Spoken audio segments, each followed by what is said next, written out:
স্বাধীনতা পরবর্তী ৫৪ বছরের বাংলাদেশ আজ একটি মৃত্যু উপত্যকায় পরিণত হয়েছে।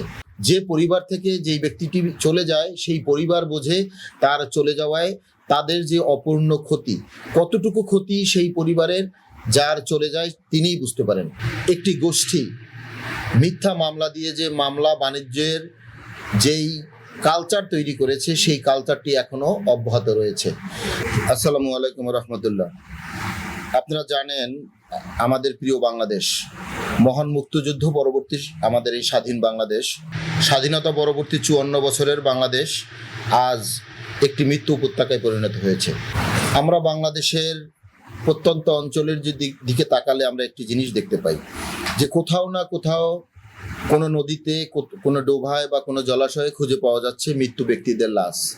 এই মৃত্যু ব্যক্তিদের যারা মৃত্যুবরণ করছেন সেই মানুষটি যদি হয় ওই পরিবারের কর্মক্ষম ব্যক্তি, ওই পরিবারের মূল আয়ের ব্যক্তি, তাহলে ওই ব্যক্তিটির, ওই পরিবারের অবস্থা কি? আমরা যার হারায়, যে পরিবার থেকে যেই ব্যক্তিটি চলে যায় সেই পরিবার বোঝে তার চলে যাওয়ায় তাদের যে অপূর্ণ ক্ষতি, কতটুকু ক্ষতি সেই পরিবারের, যার চলে যায় তিনিই বুঝতে পারেন। আমরা একটি বিষয়কে না বললেই নয়, ইতিমধ্যে বাংলাদেশে সরকারের ১০০ দিনের একটি সমীক্ষা আমরা দেখতে পেয়েছি।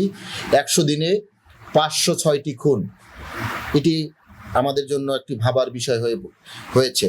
সারা বাংলাদেশের প্রেক্ষাপটে আমরা যদি দেখতে পাই যে ৫ই আগস্ট পরবর্তী ১৮টি মাস এই মহাজন ইউনূস সারা বাংলাদেশকে একটি মিথ্যা মামলার একটি সংস্কৃতির দেশে পরিণত করেছে।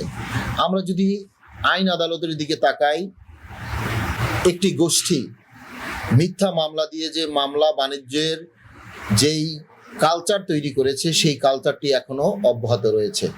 তারা মিথ্যা মামলা দিয়ে তারা যে মানুষের টাকা পয়সা বা তাদেরকে যেভাবে পারিবারিকভাবে তারা ক্ষতি করার চেষ্টা করছে সেই জিনিসটি অত্যন্ত দুঃখজনক। যে একটি মামলায় একজন নিরপরাধ মানুষ যখন কারাগারে যায়, তার পরিবার সেই কষ্টটি ভোগ করে, সেই মানুষটি কষ্ট ভোগ করে। আর সবচেয়ে বড় কথা হলো, একটি মানুষ কারাগারে একটি মিথ্যা মামলায় যদি গ্রেপ্তার হয়ে কারাগারে যান, তার বিপক্ষে কতটি মামলা যাবে তিনি ওই ব্যক্তিটা জানেন না। কেননা মিথ্যা মামলা নিয়ে এক শ্রেণীর মানুষ রয়েছে, তারা একের পর এক এই মিথ্যা মামলাটাকে দিয়ে এই মানুষকে, তাকে কারাগারে যাতে তার কারাবাস যাতে দীর্ঘ হয় সেই জিনিসটি কিন্তু তারা করে আসছে।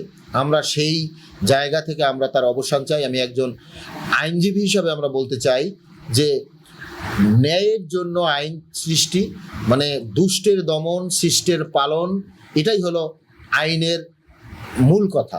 সেই কথাকে ধারণ করে আমরা বলতে চাই সকল মিথ্যার অবসান ঘটুক, সকল মিথ্যা মামলাগুলোর অবসান ঘটুক। কেউ যদি দোষী হয়ে থাকেন সেই দোষী ব্যক্তিকে তার প্রাপ্ত সাজাটুকু দেওয়া হোক, আর সেই নিরপরাধ ব্যক্তিদেরকে তাকে মুক্ত দেওয়া হোক। কেননা একজন নিরপরাধ ব্যক্তি যখন কোনো মিথ্যা মামলায় কারাগারে থাকে তখন সেই ব্যক্তিটি তার সর্বাধিক মানসিকভাবে ওই মানুষটি ভেঙে পড়ে, ওই মানুষটি বিভিন্ন সমস্যায় জর্জরিত হয় এবং তার ফল ভোগ করে তার পরিবার। তাই আমরা বলতে চাই যে এই মিথ্যা মামলার সংস্কৃতি থেকে আজকের এই 18 মাস পরবর্তীতে যেই সরকার রয়েছেন সেই সরকার এখান থেকে দেশটাকে রক্ষা করবেন। কেননা মিথ্যা মামলায় আরেকটি মিথ্যা মামলা তৈরি করে, প্রতিহিংসায় মানুষকে প্রতিহিংসা তৈরি করে। দেশে দেশে সবার সাথে দ্য নিউজ।